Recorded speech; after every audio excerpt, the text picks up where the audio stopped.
Hello, welcome to What the Flick. I'm Christy, this is Alonso, this is Matt, and appropriately we're talking about drinking buddies today. Because that's what we are. So Alonso's going to describe it to you. Go ahead. Drinking Buddies is the latest movie from Joe Swanberg. He is best known as being part of the mumblecore movement, although this movie doesn't really fall in that category. He's also currently appearing in You're Next. Anyway, this one stars Olivia Wilde as a woman who works at a small craft brewery.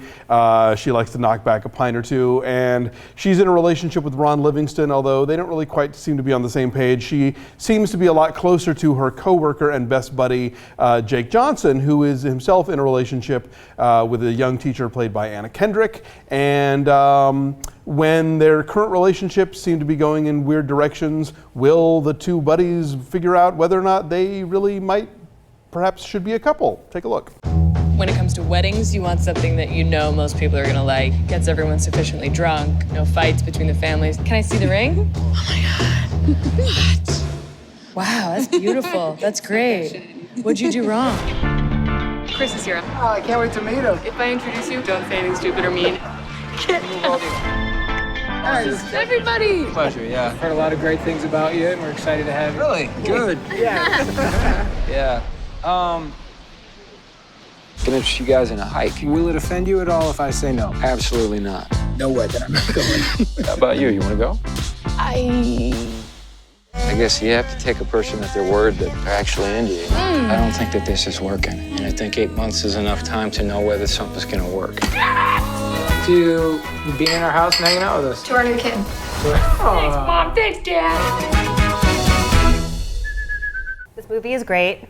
Yeah. This movie has intense, crackling chemistry. I felt like it was like a screwball comedy, but through a mumblecore-ish kind of prism. And I think it is mumblecore in some ways. I mean, it's more structured. But it's dialogue-driven, definitely. Right, it's more structured, and the pacing is a bit, languid. Like the rhythms are kind of like natural life rhythms. There's no great drive. But there's a slickness to it. Like it's a lot better shot than something like Nights and Weekends. It looks better than like Hannah Takes the Stairs or Uncle whatever. Kent or But they are so lovely together and have such great chemistry. They're so flirty. Like the best of what you see romantic comedies for exists in this film. Right. That they're meant to be together. And yet it feels real. It feels really honest, because sometimes you see that chemistry between a couple on screen and you kind of think nobody talks that way. No, and yes, it's cute and it's witty and it's great, but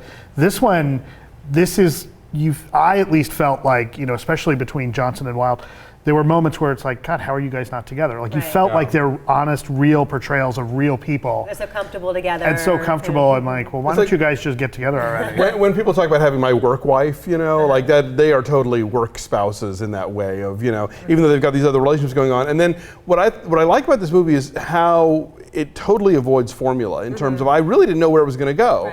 Right. The two couples go on this trip, and Anna Kendrick's character goes on a hike with Ron Livingston's character, and they have kind of a brief intimate moment. And then as soon as the trip is over, Livingston breaks up with Wilde. And so then you think, okay, well then obviously they're going to sort of change partners. But no, it goes in all these other different directions. And even when things are sort of laid out to where, oh, well, obviously this is going to happen, it doesn't. And in life, that doesn't always, unfurl itself in such an obvious way. This story is emotionally messy, which I liked in this, because that's what life is like. Like, it's not a clean, well-defined, cliched story.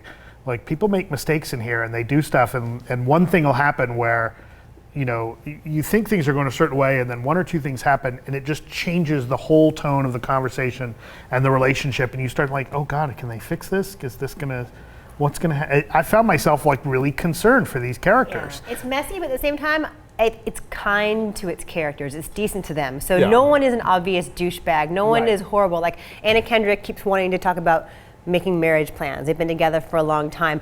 But at no point do they ever make her this nagging, shrill harpy, like, when are we gonna get married? Gonna put a ring on this finger? Like, it's really decent to everyone. Even Ron Livingston, who clearly isn't... You've seen an Apatow movie, right? Yeah, even like Ron Livingston, who clearly isn't meant for Olivia Wilde. Like, there are little clues early on, like he hasn't drank beer, which you know is gonna be a bad sign. But even with him, like, he's decent to her in the way he treats their breakup, and it surprised me a lot. I liked it a lot.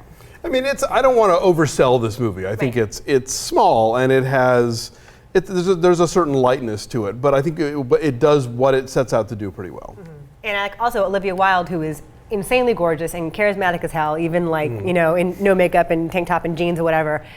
You think she's just the coolest girl ever, but some flaws and some shadings reveal themselves with her, and so they're all complicated. But it's good. And again, that's a character I think the movie could have very easily felt like judging if they wanted to, because she drinks a lot and she, will maybe sometimes go home with some guy just because she feels like it. And there are movies I think that would have been real sort of slut shamey about that. And this isn't. This is Right. sort of lets her Her a lot in the morning. Go the other way and make her like the cliched free spirit and the I can't manic be pixie tied dream down. girl. She's Yeah. not manic pixie No. girl. She is her own thing. I Yeah, like that. also this reminded me a little bit of Spectacular Now in terms of its alcohol depiction, because they're kind of all like starting that a line lot between of drinking right, is it in just this hard movie. partying or are they like functioning alcoholics? And I don't think it ever pushes them in either direction. It's sort of ambiguous, which I like. And it is what they do for a living. Yeah, it is their job. I will say I found it hard to believe that anyone working in a brewery that drinks that much stays that thin. She's blessed genetically. She is a babe. Okay, so